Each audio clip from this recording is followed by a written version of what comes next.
After a terrible crash, I begged my husband for an air ride. He texted, "Sipping champagne with my female friend, can't leave." What police said to his table made him regret it. The rain was beating against the kitchen window, a steady, rhythmic drumming that usually made me feel safe. It was barely 6 in the morning on a Thursday, and the house was still wrapped in that heavy, gray pre-dawn light. I was standing at the stove, a spatula in hand, carefully flipping 2 eggs over easy.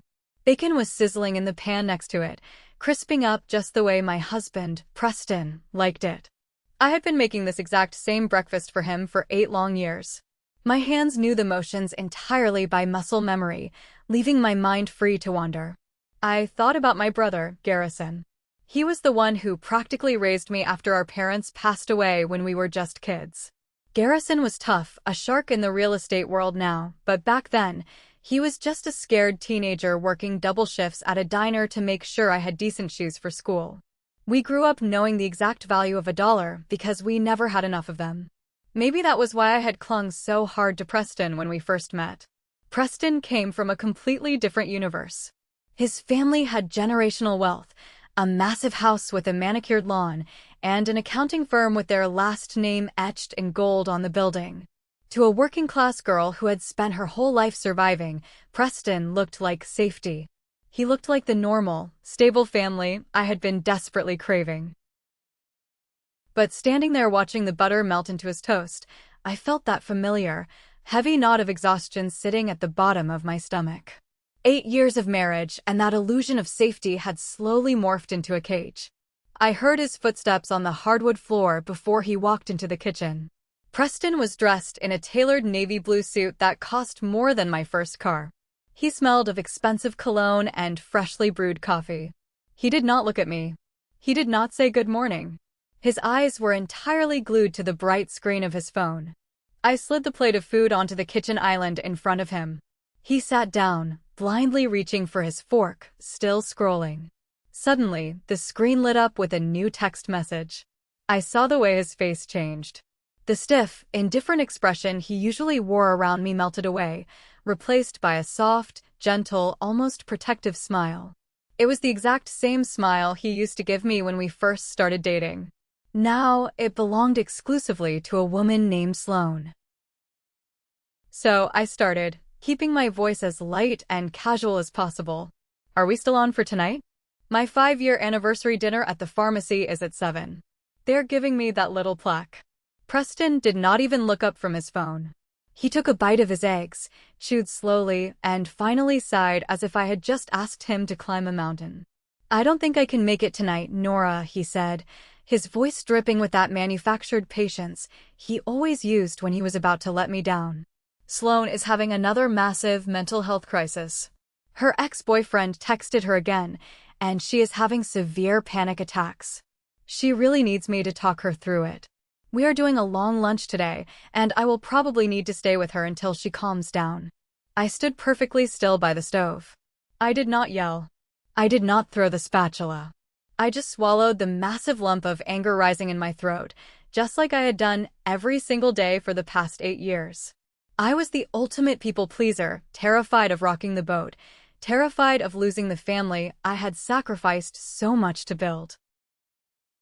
"Okay," I said quietly. "Tell her I hope she feels better." He grunted a half-hearted response, his fingers already flying across the keyboard, typing out a comforting reply to another woman while his wife stood right in front of him, entirely invisible. The drive to the pharmacy was miserable. The rain had picked up, turning the morning commute into a gray, blurry mess. I gripped the steering wheel of my 12-year-old sedan, gritting my teeth as the worn-out windshield wipers squeaked violently against the glass. They barely cleared the water away, just smearing it back and forth. I needed new wipers. I needed 4 new tires. The car's transmission slipped whenever I went over 40 miles per hour. But I could not afford to fix it. That was the grand, humiliating irony of my life. I was a licensed pharmacist. I worked 60-hour weeks, picking up every single holiday and weekend shift I could possibly handle. I made good money, but my bank account was always completely empty. Where did the money go? It went to funding the elaborate, fake reality of my husband. When we got married, I discovered that Preston's wealthy family did not actually give him a massive trust fund. His father gave him a cushy, useless title at the family accounting firm, a corner office, and a very average salary. But Preston had an image to maintain. He could not be seen as average. So, I became the bank. I paid off his $80,000 student loans so his credit score would look perfect. I bought him $5,000 designer suits because he claimed he needed to look the part to network with high-end clients. I paid the monthly dues for his exclusive country club membership, a place I had never even stepped foot in. I worked myself to the absolute bone so he could play the role of a successful, wealthy businessman. And then, 6 months ago, Sloane appeared. Sloane was a trust fund baby whose family actually did have money.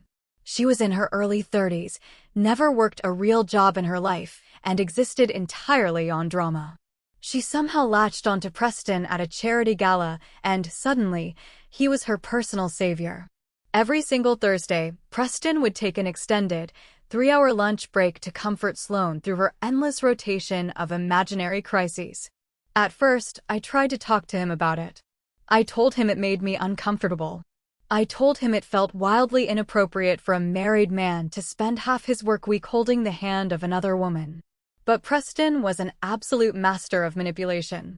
He would look at me with genuine disgust and say, "Nora, you are being incredibly toxic right now. She is going through a severe depressive episode. She is fragile. Not everyone is made of stone like you. You are just jealous because you lack basic human empathy." He said it so often, and with such complete conviction, that I actually started to believe him. I convinced myself I was the bad guy. I convinced myself I was being a paranoid, controlling wife. So I backed off. I let him have his Thursday lunches. I kept working my 60-hour weeks, counting pills, dealing with angry patients, standing on my feet until my ankles swelled, all while my husband was out playing the hero to a woman who wore shoes that cost more than my monthly rent. As I pulled into the pharmacy parking lot, my old car sputtering and shaking, I looked at myself in the rearview mirror. I looked exhausted. There were deep, dark circles under my eyes. I was 33 years old, but I felt like I was 50. I took a deep breath, plastered on my best professional retail smile, and walked out into the rain. The day dragged on in a blur of fluorescent lights, ringing phones, and endless plastic bottles. By the time 1:30 in the afternoon rolled around, my feet were screaming. But my manager, Diane, was kind enough to let me clock out early. She knew tonight was my anniversary dinner, and she insisted I go home, take a warm bath, and get dressed up. Even though Preston was not coming, I decided I was still going to go. I had earned that recognition, and I was not going to let his absence ruin it entirely. The rain had not let up. If anything, it had turned into a torrential downpour. The streets were slick with oil and standing water.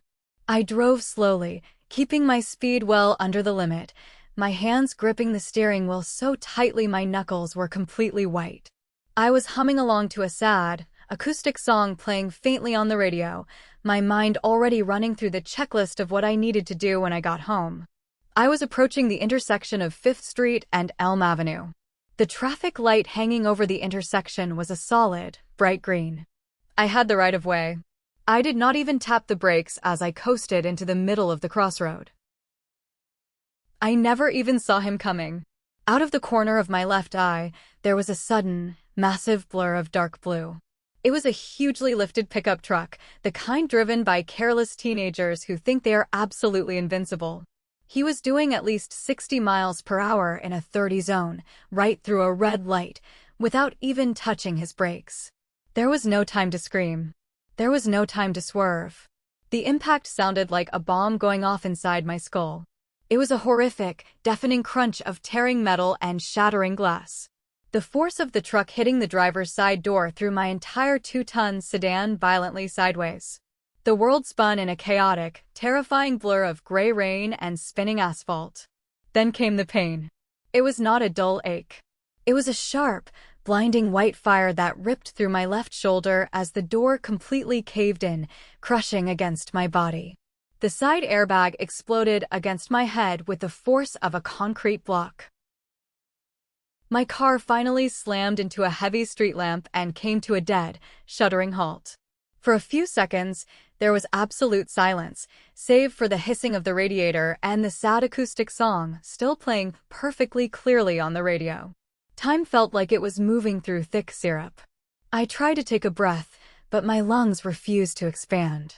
I tasted something warm and metallic in my mouth. Blood. It was dripping down from my forehead, stinging my left eye. I tried to move my left arm to unbuckle my seatbelt, but it would not respond. It was hanging at a grotesque, impossible angle. The pain that shot through my collarbone was so intense I instantly threw up all over my uniform. Then, the chaos flooded in. Voices yelling in the rain. Footsteps splashing through the puddles. Someone yanked the passenger side door open. It was a young paramedic, his face pale and urgent. "Ma'am, do not move.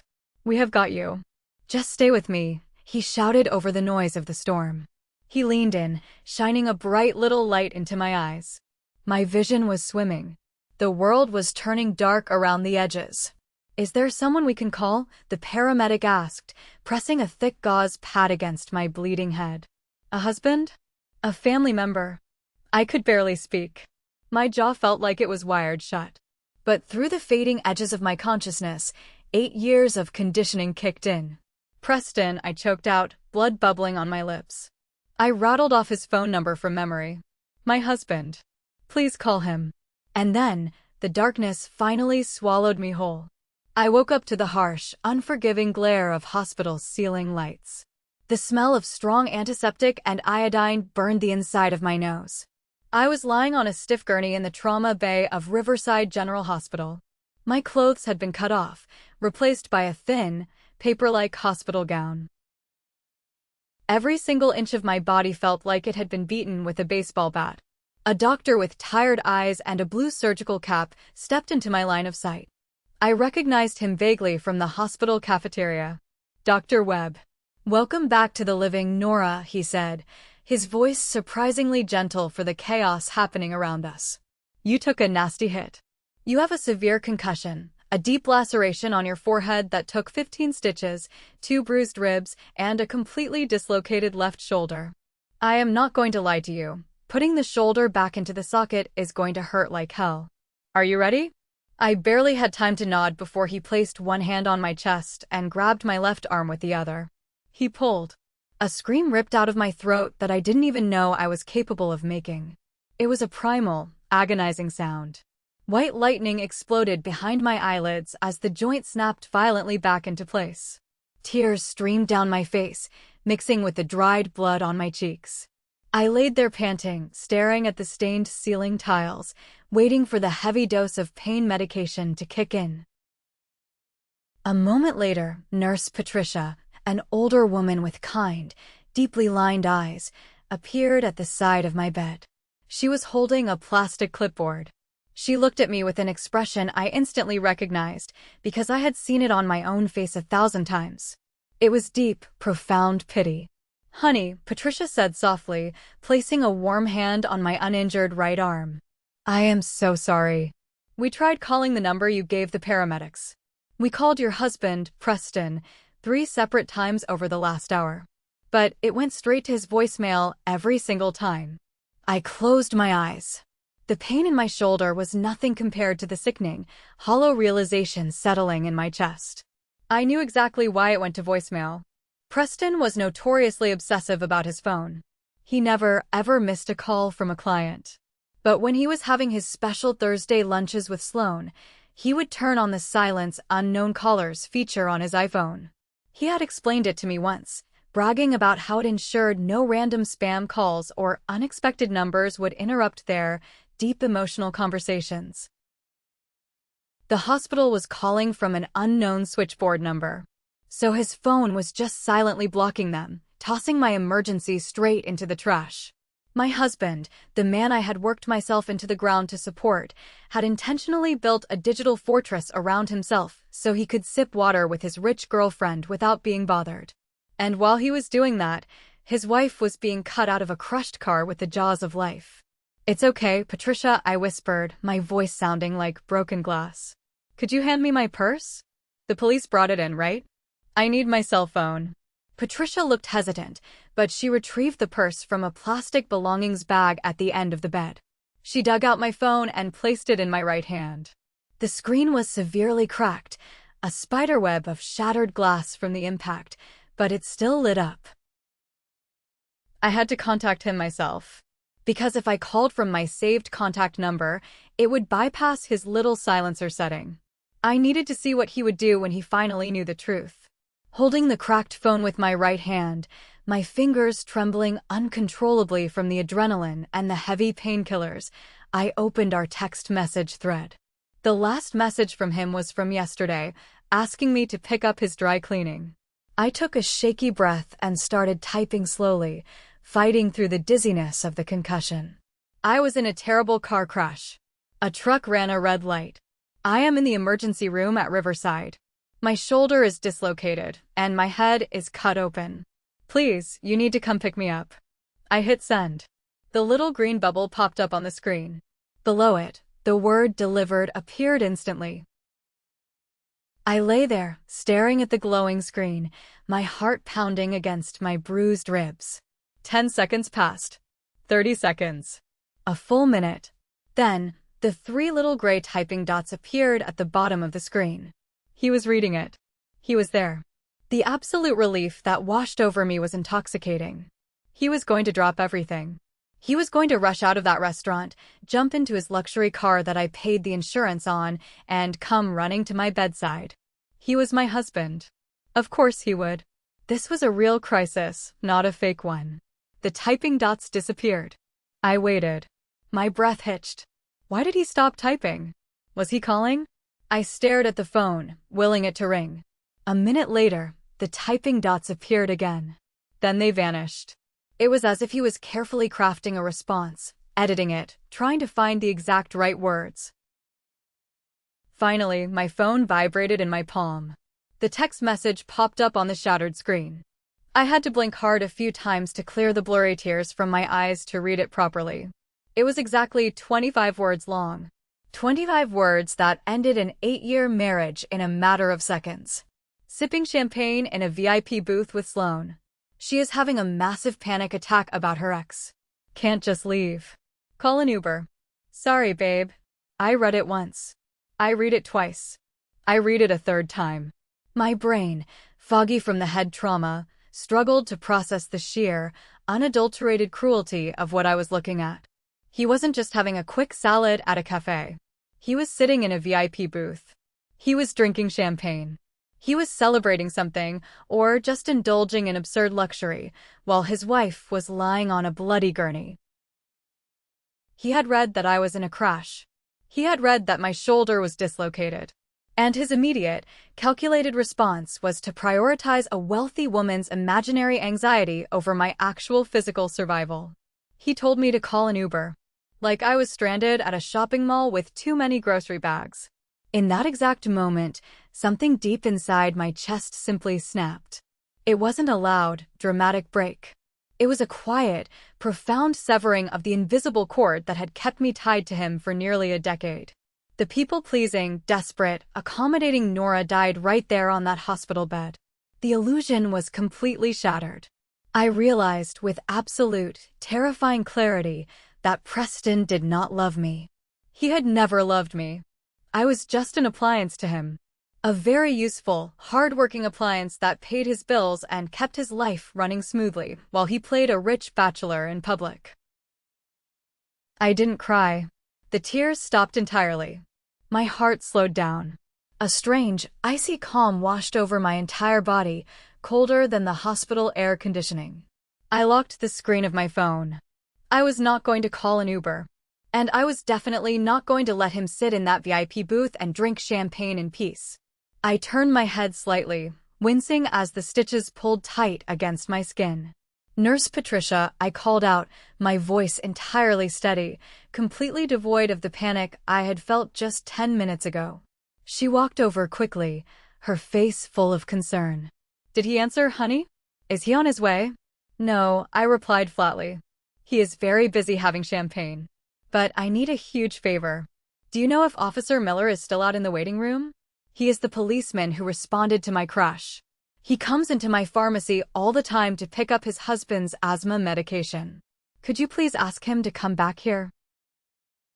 Patricia looked confused, but she nodded and hurried out of the trauma bay. A few minutes later, Officer Miller walked in. He was a tall, heavily built man with kind eyes and a completely soaked police uniform. He took off his hat as he approached my bed.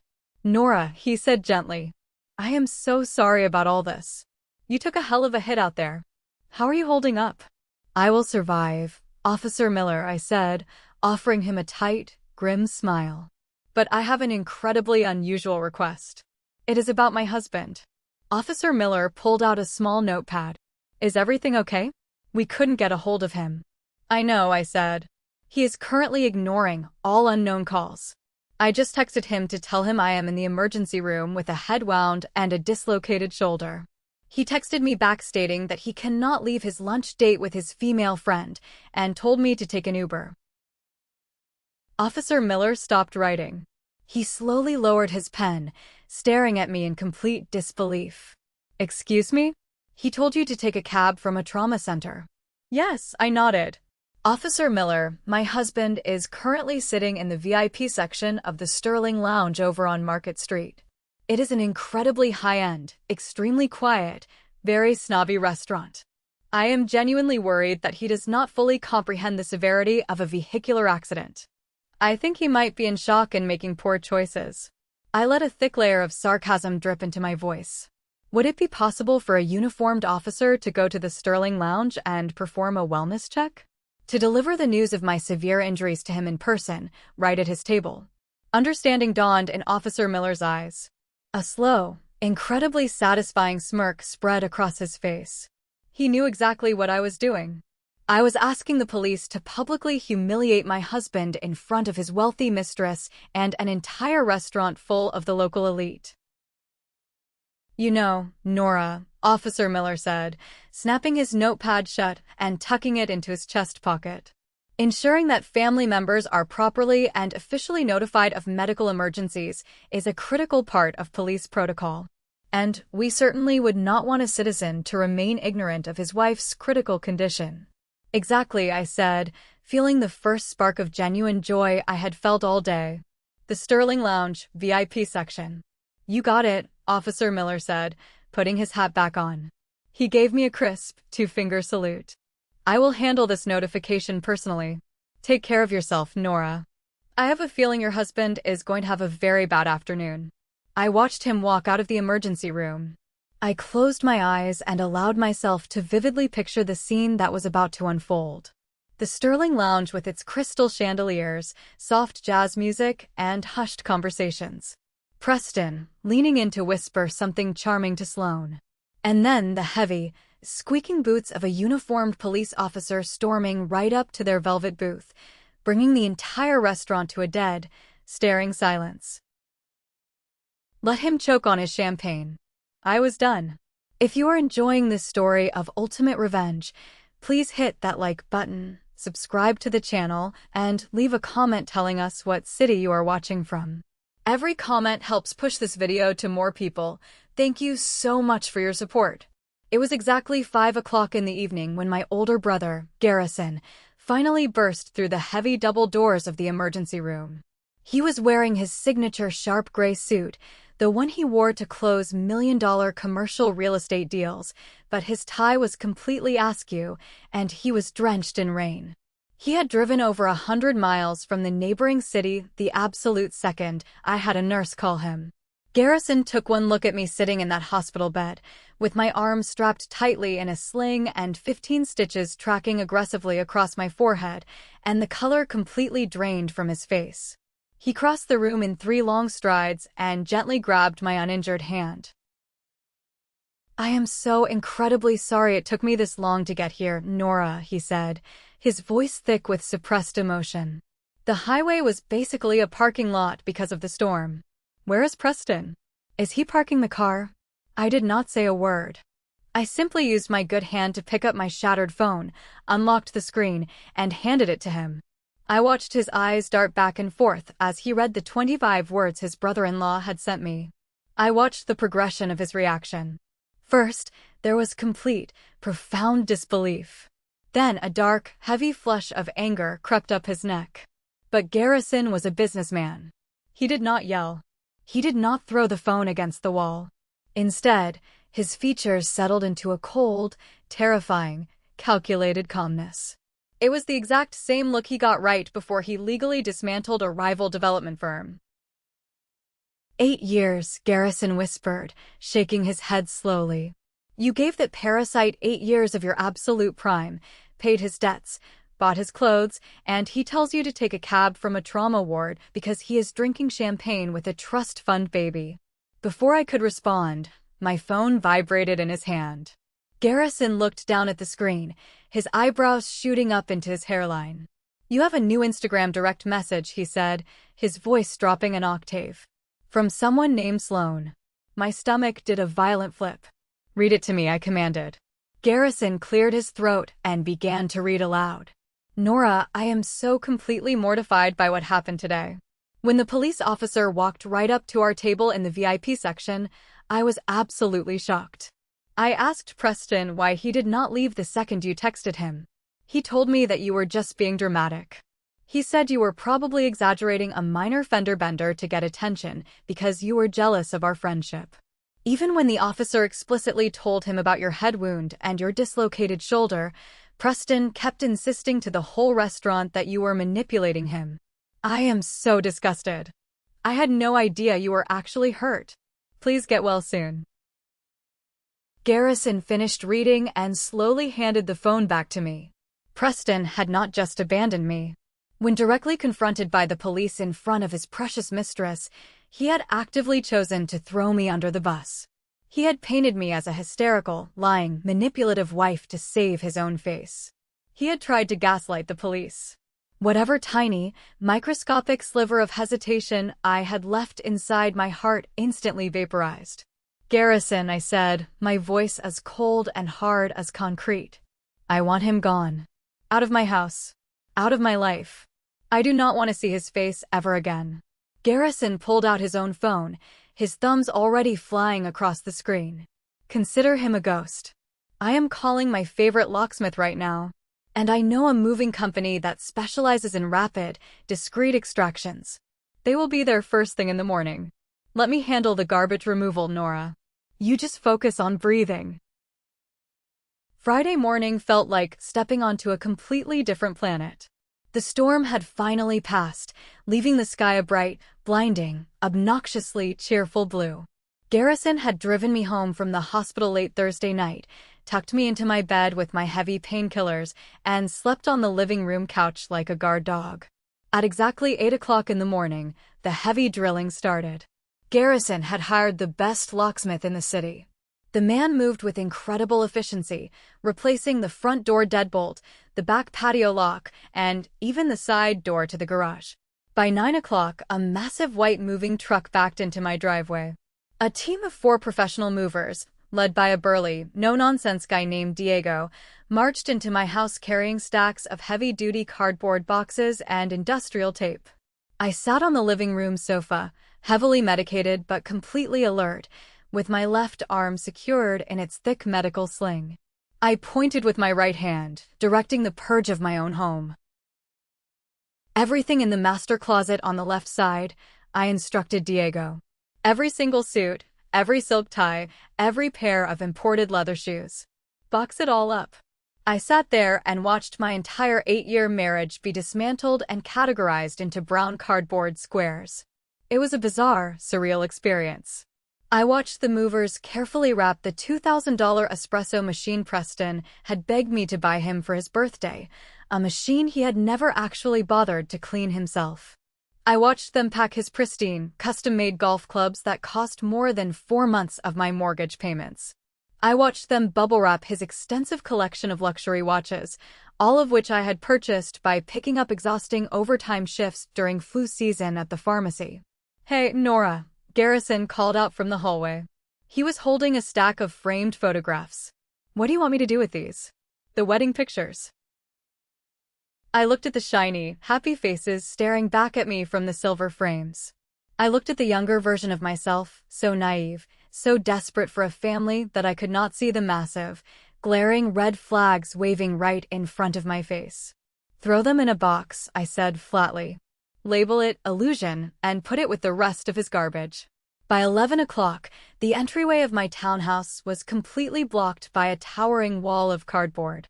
63 boxes in total.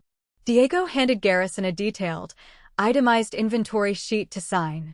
63 boxes of expensive, unnecessary luxury items funded entirely by my exhaustion. That was the sum total of Preston's contribution to our home.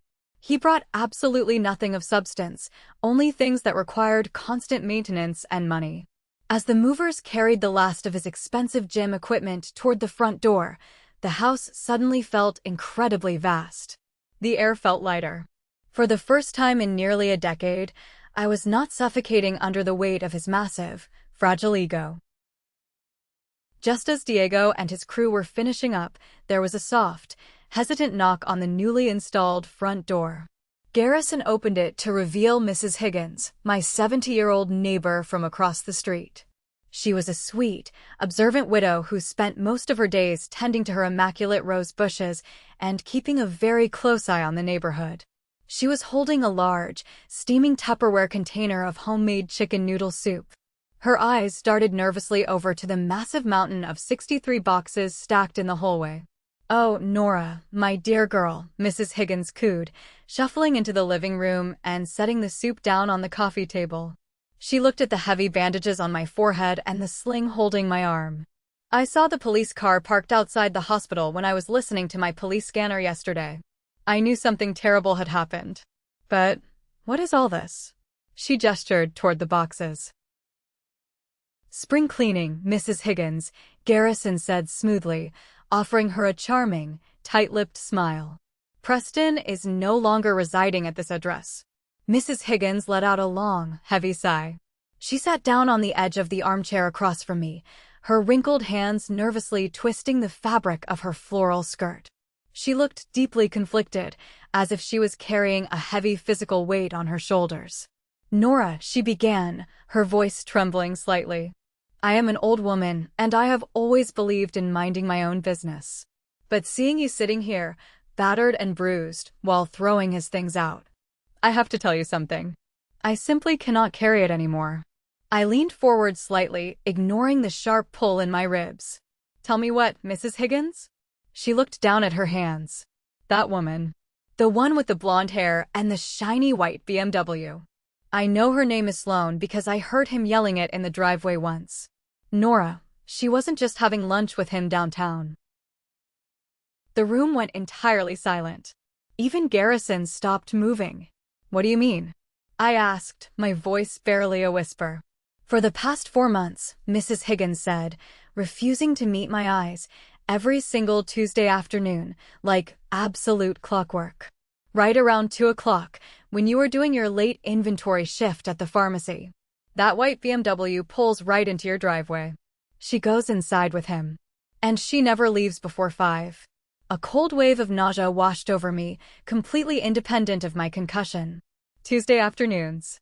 The only day of the week I was guaranteed to be out of the house for 10 straight hours. While I was standing on a concrete floor counting controlled substances to pay our electric bill, my husband was bringing his wealthy, supposedly traumatized female friend into our home. Into my bed. The affair wasn't just emotional. It wasn't just him playing the noble hero over overpriced champagne. It was physical. It was dirty. And it had been happening right under my nose, in the exact same house I had broken my back to pay for. I looked over at the mountain of boxes in the hallway. Any lingering doubt, any tiny voice in my head wondering if I was reacting too harshly, was instantly silenced. I was not crazy. I was not dramatic. I was the victim of a long, calculated, incredibly expensive con. "Thank you, Mrs. Higgins," I said, my voice echoing strangely in the empty living room. "You have no idea how much I needed to hear that." By noon on Friday, my home was officially an absolute fortress. The locksmith was gone, the movers were gone, and Mrs. Higgins had retreated back to her rose bushes. It was just me, Garrison, and the towering monument of cardboard boxes sitting in the entryway. Garrison was sitting at my kitchen island with his sleek laptop open, aggressively typing out an email. He was on a conference call with one of his closest friends, a high-powered divorce attorney who usually charged $800 an hour, but was apparently doing this as a personal favor. Yes, exactly, Garrison barked into his headset. Absolute zero contact. If he breathes in her direction, I want a restraining order filed before the sun goes down. Have the courier deliver the notice to his office directly. Garrison ended the call, closed his laptop with a satisfying snap, and walked over to the couch where I was resting. He handed me a single sheet of heavy, official-looking paper attached to a clipboard. Sign at the bottom, Nora, he instructed gently, handing me a pen. I read through the document. It was a masterpiece of cold, ruthless legal efficiency. There was absolutely no emotion in the text, no angry accusations, no dramatic declarations of betrayal. It simply stated the brutal facts. It formally notified Preston that his tenancy at the address was immediately terminated due to marital dissolution. It informed him that the locks had been legally changed. It gave him exactly 48 hours to collect his 63 boxes of personal belongings from the front porch area. Furthermore, it explicitly stated that any attempt to enter the home, or any attempt to contact me directly by phone, email, or in person, would be legally documented as harassment. All future communication had to go exclusively through the attorney. It was perfect. It stripped him of all his power. Preston thrived on arguments. He loved to debate, to gaslight, to twist my words until I was crying and apologizing to him. This piece of paper denied him any opportunity to play his sick little games. I awkwardly gripped the pen with my right hand and signed my name. It felt incredibly therapeutic. It felt like signing the discharge papers for a toxic, exhausting patient who had been occupying a hospital bed for 8 years. The courier is handing this to him at his desk at the accounting firm in 20 minutes, Garrison said, slipping the paper into a folder. He is going to have to read it in front of all his coworkers. I leaned my head back against the soft cushions of the sofa. For the first time in years, I listened to the sounds of my own house. There was no sports television blaring in the background. There were no heavy dress shoes clomping aggressively on the hardwood floors. There was no anxiety humming in my chest, wondering what mood Preston would be in when he walked through the door. It was just quiet. It was a beautiful, expansive, deeply healing silence. I closed my eyes, letting the heavy painkillers pull me under, and for the first time in what felt like a lifetime, I slept without dreaming. Saturday afternoon arrived with a gloomy, overcast sky. Garrison and I were in the kitchen eating takeout sushi when my phone on the counter suddenly lit up. It was a notification from the smart doorbell camera. Motion detected at the front door. I picked up the phone and opened the app. Standing on my front porch, staring blankly at the new, heavy-duty deadbolt, was Preston. But he did not look like the polished, arrogant businessman from Thursday morning. He looked completely unraveled. He was wearing the exact same navy blue suit, but it was incredibly wrinkled, as if he had slept in it. His hair was a mess. He looked pale, severely hungover, and panicked. And right behind him stood his mother, Sylvia. Sylvia was a terrifyingly snobby woman who wore massive pearl necklaces to the grocery store. She had never liked me. She had spent the last 8 years treating me like the hired help who had somehow tricked her brilliant son into marriage. Now, she was glaring at my front door through expensive designer sunglasses, her mouth pressed into a tight, furious line. "They're here," I whispered to Garrison, sliding the phone across the kitchen island so he could see. Garrison wiped his mouth with a napkin, stood up, and cracked his knuckles. Let the show begin. We watched on the screen as Preston raised a trembling finger and pressed the doorbell. The chime echoed loudly through the quiet townhouse. We did not move. We simply stood in the kitchen and watched. After 30 seconds of silence, Sylvia aggressively shoved her son aside and hit the two-way intercom button on the doorbell. "Nora." Sylvia's sharp, commanding voice crackled through the small speaker. "I know you're in there." This entire display is incredibly childish and dramatic. Preston is here to collect his belongings. Open this door immediately. Garrison leaned over the counter, pressed the microphone button on my phone, and spoke in his deepest, most intimidating professional voice. Sylvia, this is Garrison. Nora will not be coming to the door. As explicitly stated in the legal notice your son received yesterday, he has authorization to collect his boxes. I am unlocking the door remotely now. You have 30 minutes to clear the entryway before I call the police for trespassing. Do not step foot past the tiled hallway. I heard the satisfying mechanical click as Garrison used his phone to unlock the deadbolt. On the camera, Preston reached out and slowly pushed the front door open. From my vantage point in the kitchen, hidden out of sight, I could see his reaction. He froze directly on the threshold. He stared at the massive wall of 63 brown boxes. His jaw literally dropped. I think, until that exact second, he believed I was bluffing. He thought this was just a temper tantrum. Seeing his entire life boxed up and labeled like trash finally broke through his thick skull. Well, do not just stand there looking pathetic. Sylvia barked at him from the porch, checking her gold watch. Start moving these boxes to my SUV. The neighbors are staring. For the next 25 minutes, Garrison and I watched a live broadcast of absolute humiliation. Preston, the man who refused to carry his own dirty dishes to the sink, was forced to haul 63 heavy boxes of his own useless garbage out to his mother's luxury car. He was sweating through his expensive suit. He looked exhausted and utterly defeated. Sylvia did not lift a single finger to help him. She simply stood on the porch, furiously texting on her phone, occasionally barking at him to be careful with the boxes containing fragile items. Around trip number 20, Preston stopped dead in his tracks in the hallway. He had just picked up a box labeled Illusion. The flap was slightly open, and he pulled out one of the heavy silver frames. It was our wedding photo. I watched him stare at the picture of us. His shoulders slumped forward. For a fleeting second, he looked incredibly small and incredibly lost. Preston, hurry up. Sylvia snapped loudly from the driveway. Sloane is calling my cell phone.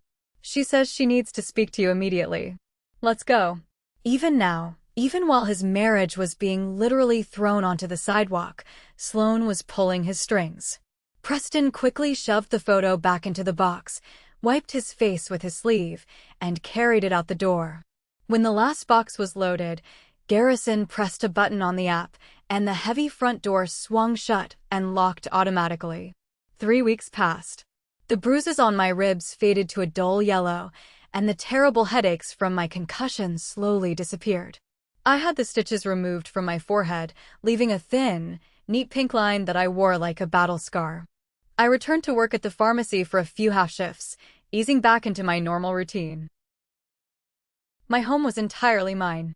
I threw away all the dark, heavy, masculine decor Preston had insisted on and replaced it with bright, colorful pillows, soft blankets, and cheap, mismatched coffee mugs that actually made me smile. I was on my lunch break in the pharmacy break room when Diane, my manager, slid into the plastic chair across from me. She had a mischievous gleam in her eye and was holding her phone like it contained the winning lottery numbers. You will never guess what the girls from the emergency room told me this morning, Diane said, practically buzzing with excitement. I took a bite of my sandwich. I am assuming it has to do with my soon-to-be ex-husband? Bingo, Diane grinned. So, you know Murphy's Pub? That really gross, sticky dive bar downtown. I nodded. Preston would never be caught dead in a place like Murphy's. He only drank at places that required a collared shirt and had a valet service. Well, Diane continued, leaning in close. Apparently, Preston was there last night. Completely and utterly plastered. Drinking cheap well whiskey. He was crying to the bartender, telling anyone who would listen that his evil, dramatic wife ruined his life over a tiny fender bender and kicked him out onto the street. I rolled my eyes. It was typical Preston behavior. Playing the victim until the bitter end. Let me guess, he told them he had to choose between his injured wife and his severely depressed friend?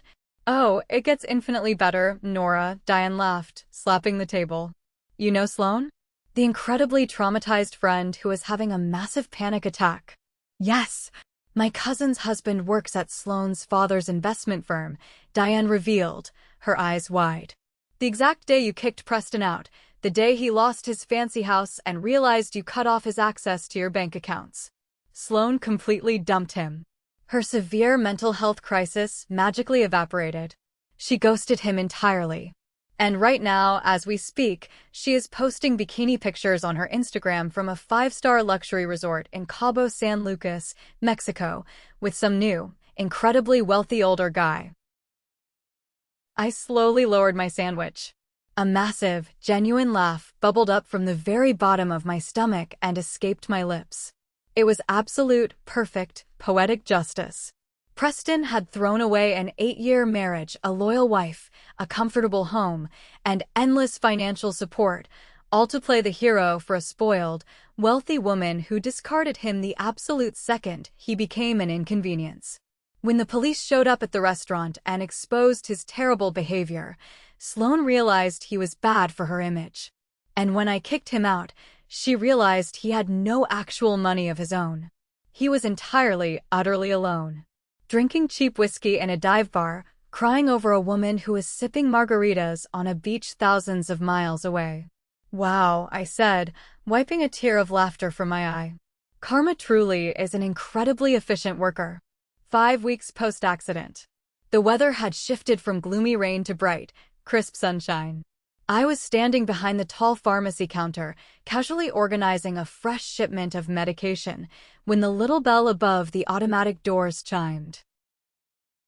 I looked up and instantly froze. Walking toward the counter was Richard, Preston's father. He was the owner of the massive accounting firm, a man who usually commanded respect and fear wherever he went. But today, Richard looked completely different. He looked like an incredibly old, exhausted man. His posture was slumped, and he lacked his usual intimidating aura. He approached the counter, refusing to make direct eye contact with me. He slid a paper prescription across the glass. "Hello, Nora," Richard mumbled, his voice raspy. "I need to fill this." I picked up the slip. It was a prescription for a very high dosage of blood pressure medication. I kept my face entirely neutral. I tapped the information into the computer, maintaining perfect, icy professionalism. "It will be about 15 minutes, Richard." "You can take a seat," I said evenly. He did not move to sit down. He just stood there, looking miserable. Finally, he let out a heavy sigh and looked up at me. "Nora, I want to apologize," Richard said, his voice cracking slightly. I had no idea the extent of what Preston was doing. I knew about the Thursday lunches, but he told me he was just helping a client through a divorce. I didn't know about the affair. And I certainly did not know about what he did to you at the hospital. I remained perfectly still. "Thank you for the apology, Richard. But it really is not necessary. It is over." "He is falling apart, Nora," Richard confessed, desperation bleeding into his tone. "He is an absolute wreck. He has missed 3 massive client meetings this week alone. He comes into the office looking like he slept in an alley. And every single Thursday afternoon, he just sits in his office with the blinds drawn, crying. He ruined his own life, and he is dragging my firm's reputation down with him." I looked at this wealthy, powerful man, and I felt absolutely nothing. No pity. No guilt. No satisfaction. Just pure, unadulterated apathy. Preston was finally experiencing the consequences of his own actions. For 8 years, I had been his safety net. I had smoothed over his mistakes, paid his debts, and allowed him to play the role of a successful adult. Now that the safety net was gone, he was in a terrifying freefall, and he had absolutely no idea how to pull his own ripcord. "I am sorry to hear that your business is suffering, Richard," I said, my voice as crisp and clinical as a medical textbook. I grabbed the white paper bag containing his pills, stapled the receipt to the top, and slid it across the counter. "Your total is $22. Your insurance covered the rest. Have a wonderful afternoon." Richard stared at me for a long moment, realizing that the bridge was not just burned, it was completely obliterated. He nodded slowly, handed me a $20 bill and 2 ones, took his medication, and walked out of the pharmacy. I went right back to organizing my inventory, my heart beating at a perfectly normal, steady rhythm. Exactly 2 months after the accident, I was sitting at my kitchen island drinking a cup of hot tea when I opened my laptop to check my email. I had blocked Preston's phone number, his personal email, his work email, and all his social media accounts. But narcissists are incredibly persistent when they lose their favorite toy. Sitting in my inbox was a massive, 3-page email from a brand new, randomly generated Gmail address. The subject line read, "Please Nora, just read this." I finally understand. Against my better judgment, I clicked on it. It was a masterclass in manipulation, disguised as a heartfelt apology. Preston wrote about how his high-pressure job had severely clouded his judgment. He claimed that Sloane had manipulated him, that she had threatened to hurt herself if he did not stay with her that day. He even had the audacity to claim that he had an undiagnosed severe anxiety disorder that caused him to completely freeze in crisis situations, which was why he couldn't handle the hospital. "I know I failed you, Nora," the email concluded. "But we spent 8 years together. Doesn't 8 years of marriage deserve at least a second chance? We can go to counseling. I am a changed man." I did not even read it a second time. I clicked the delete button, permanently erasing it from the trash folder, and blocked the new address. Later that afternoon, my phone rang. It was Garrison. And he was laughing so hard he could barely breathe. "Nora," Garrison gasped over the phone. "You are never, ever going to believe what just happened in the parking lot of my office building." "Let me guess," I sighed. "Preston." "Yes," Garrison wheezed. I was walking to my car after a meeting, and suddenly, Preston jumps out from behind a concrete pillar. He looked completely insane. He literally dropped to his knees on the wet asphalt, right in front of me, begging me to talk to you. He was screaming about how he made the biggest mistake of his life, how he loves you, how you are his soulmate. "What did you do?" I asked, a smile creeping onto my face. "I didn't have to do anything," Garrison laughed. "My building has incredibly aggressive security." Before I could even say a word, 2 massive security guards tackled him, dragged him up by his armpits, and literally tossed him off the property line. My entire sales team was watching from the 4th floor windows. Half of them recorded it on their phones. I pictured Preston, the man who used to mock my mismatched thrift store plates and judge my worn-out shoes, being physically dragged through a dirty parking lot while crying for his mommy. It was the pathetic, ugly reality of a man who had built his entire identity on the sacrifices of a woman he completely took for granted.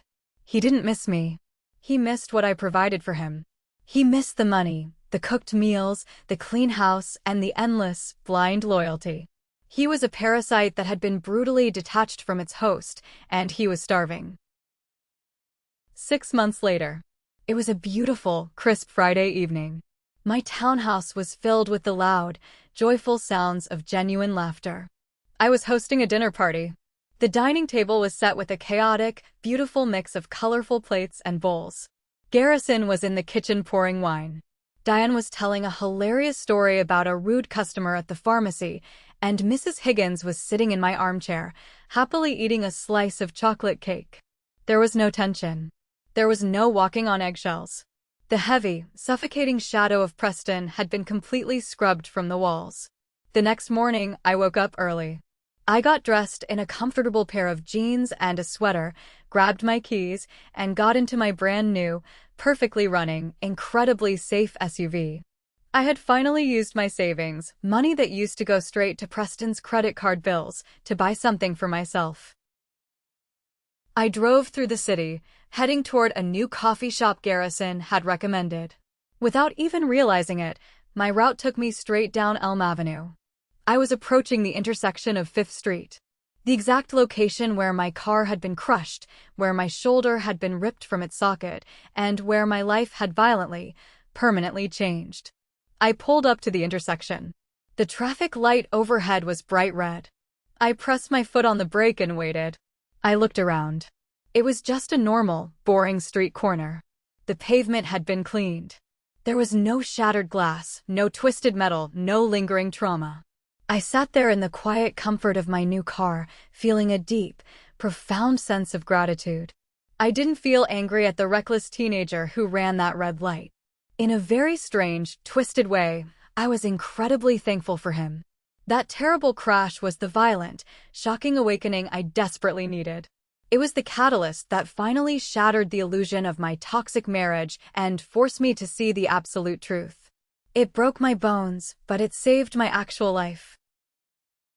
The traffic light above me clicked from red to a bright, vibrant green. I took a deep breath, took my foot off the brake, and drove straight through the intersection, leaving the past entirely in the rearview mirror. Preston's family keeps telling mutual friends that my reaction was too cruel, that his undiagnosed anxiety made him freeze that day, and that 8 years of marriage deserved at least one conversation. So tell me, am I wrong for treating him like he never existed, or should I have accepted his apology? Thank you for watching. If you haven't subscribed yet, hit that button and ring the bell so you never miss another story where the trash takes itself out. See you in the next one.